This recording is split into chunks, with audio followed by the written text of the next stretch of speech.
하나님의 말씀 마가복음 14장 32절에서 42절까지입니다. 14장 32절에서 42절까지 한 절씩 교독하겠습니다. 32절 하나님 말씀입니다. 그들이 겟세마네라 하는 곳에 이르매 예수께서 제자들에게 이르시되 내가 기도할 동안에 너희는 여기 앉아 있으라 하시고 베드로와 야고보와 요한을 데리고 가실새 심히 놀라시며 슬퍼하사 말씀하시되 내 마음이 심히 고민하여 죽게 되었으니 너는 영이 머물러 깨어 있으라 하시고 조금 나아가사 땅에 엎드려 될 수 있는 대로 이 때가 자기에게서 지나가기를 구하여 이르시되 아빠 아버지여 아버지께는 모든 것이 가능하오니 이 잔을 내게서 옮기시옵소서. 그러나 나의 원대로 마시옵고 아버지의 원대로 하옵소서 하시고 돌아오사 제자들이 자는 것을 보시고 베드로에게 말씀하시되 시몬아 자느냐 내가 한 시간도 깨어 있을 수 없더냐 시험에 들지 않게 깨어 있어 기도하라. 마음에는 원이로되 육신이 약하도다 하시고 다시 나아가 동일한 말씀으로 기도하시고 다시 오사 보신즉 그들이 자니 이는 그들의 눈이 심히 피곤함이라. 그들이 예수께 무엇으로 대답할 줄을 알지 못하더라.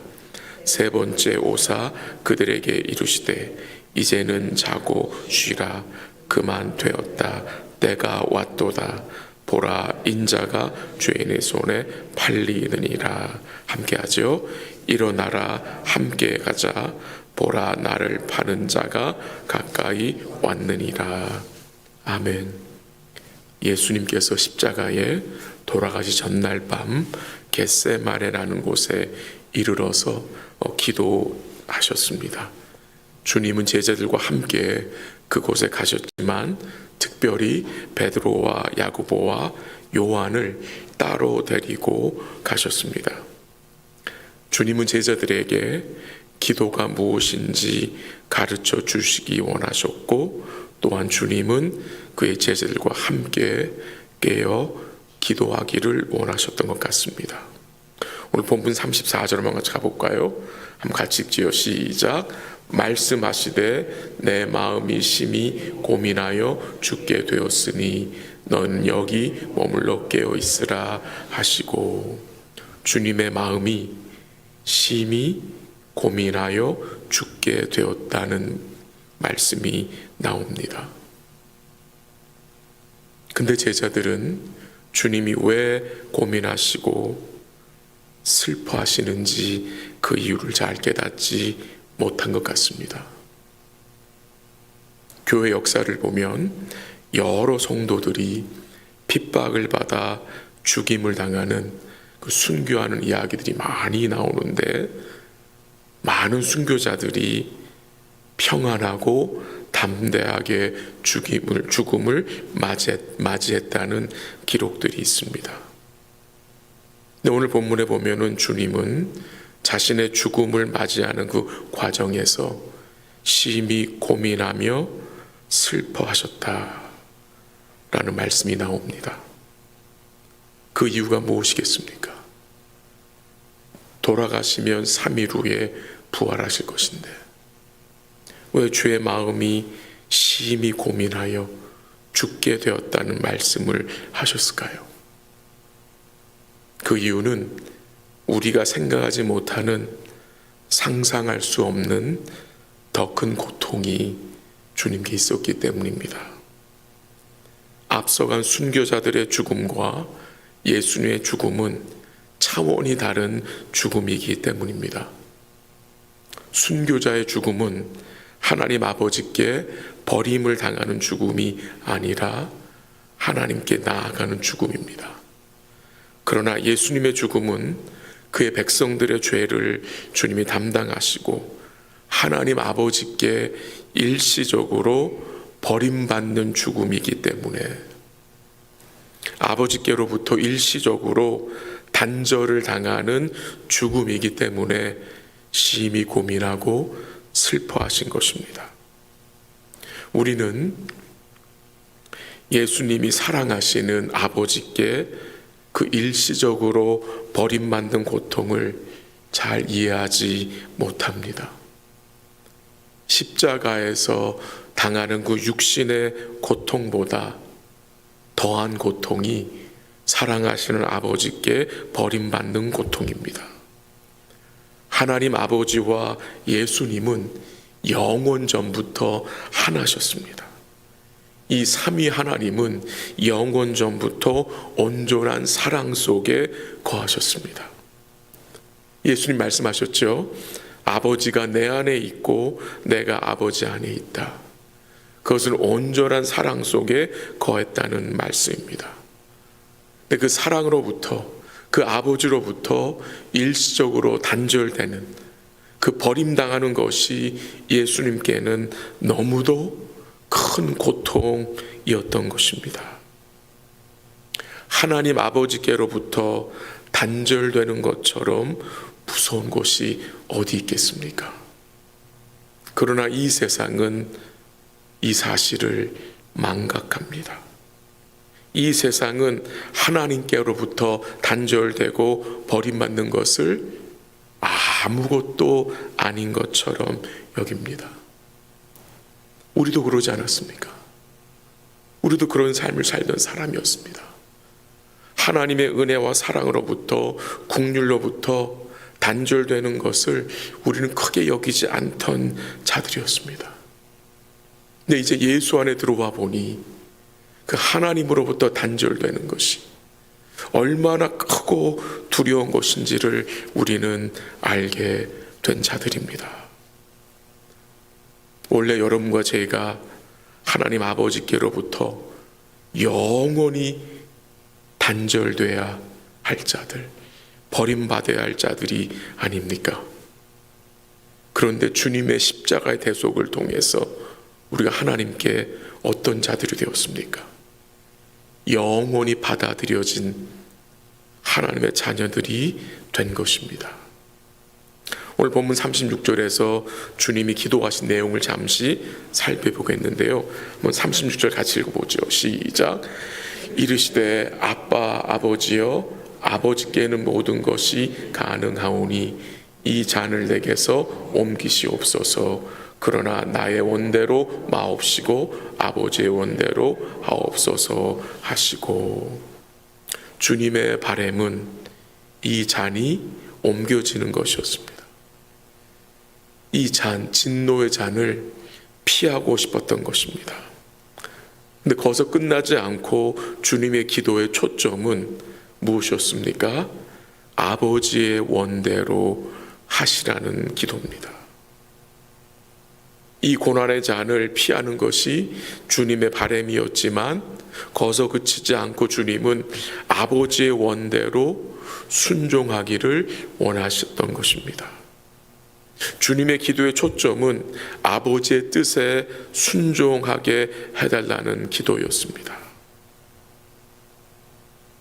이 모습이 우리의 기도 속에도 포함되면 참 좋겠습니다. 주의 은혜를 간구합니다. 내 원함만이 아니라, 내 바람만이 아니라, 내 바람이 이루어지는 것으로 기뻐하는 것만이 아니라 하나님 아버지의 뜻을 우리가 구하고 그 아버지의 뜻이 이루어지는 것이 우리의 간절한 원함과 바람이 될 수 있기를 바랍니다. 주님은 제자들에게 시험에 들지 않게 깨어 기도하라고 말씀하셨습니다.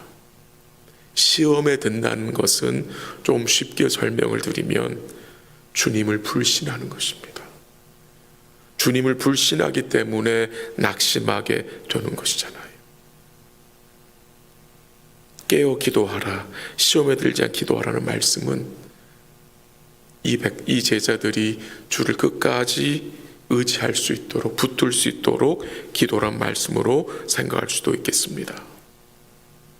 근데 이 제자들은 주님의 말씀을 심각하게 생각하지 않은 것 같습니다. 37절에 보면은 뭐라고 나오면 한번 읽어보죠. 돌아오사 제자들이 자는 것을 보시고 베드로에게 말씀하시되 시몬아 자느냐 내가 1시간도 깨어 있을 수 없더냐. 제자들이 다 잡니다. 그래서 주님이 베드로에게 말씀하십니다. 내가 1시간도 깨어 있을 수 없더냐. 이 제자들은 좀 전만 해도 우리가 주와 함께 죽을지언정 주를 부인하지 않겠다라고 외친 자들입니다. 근데 이 제자들은 주님과 1시간도 함께 깨어있지 못했습니다. 주님이 3번씩이나 제자들을 찾아오셨는데 그들은 모두 3번 모두 잤습니다. 결국 제자들은 기도하는 일에 실패했습니다. 제자들은 실패했습니다. 그러나 소망이 있는 것은 주님은 실패하지 않았습니다. 주님이 결국 모든 것을 이루어내십니다.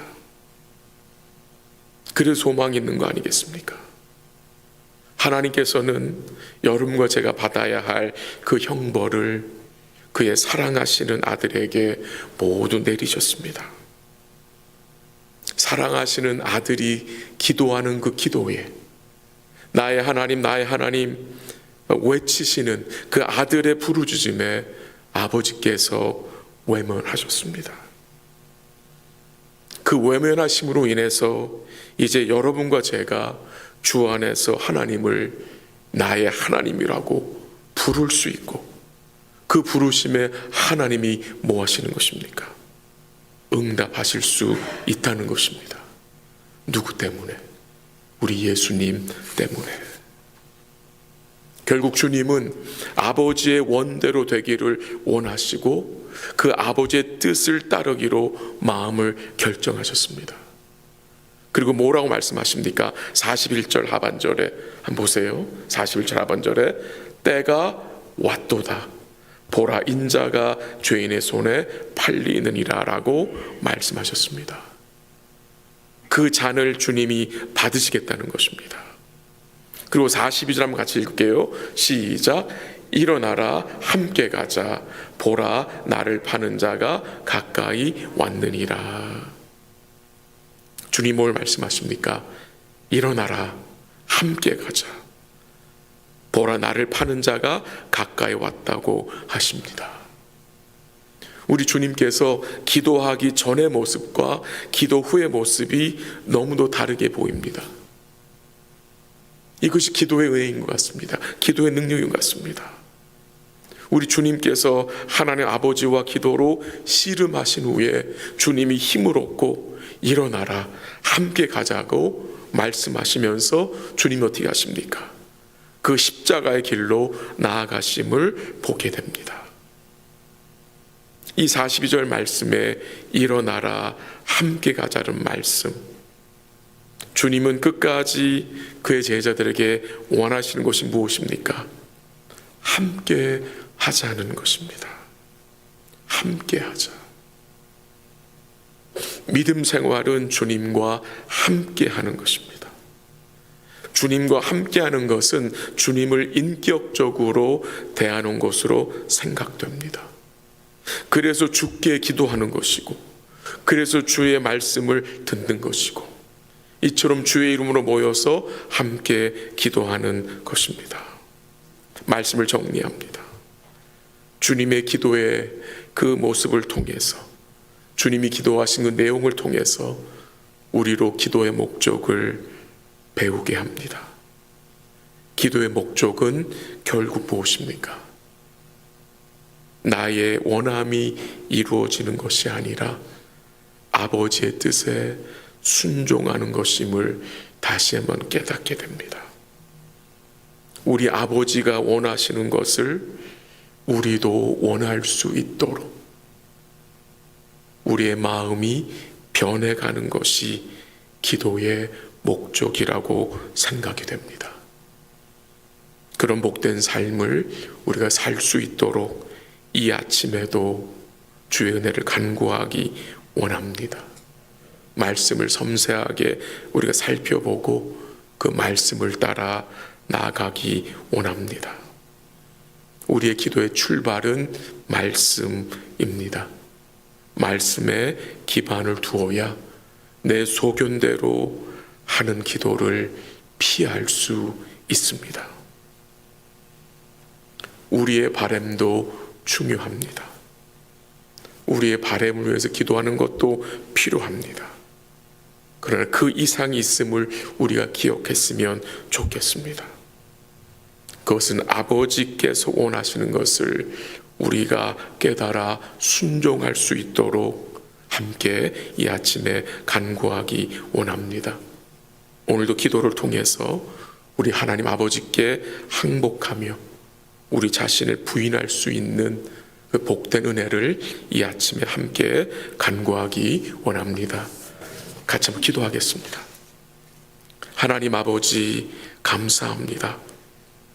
하나님의 뜻에 순종할 수 있는 복된 마음을 허락하여 주옵소서. 때로는 우리의 뜻이 거절당할 때도 있지만 낙심하지 않게 하시고 더욱 온전하시고 선하신 뜻을, 주의 뜻을 구하게 하옵소서.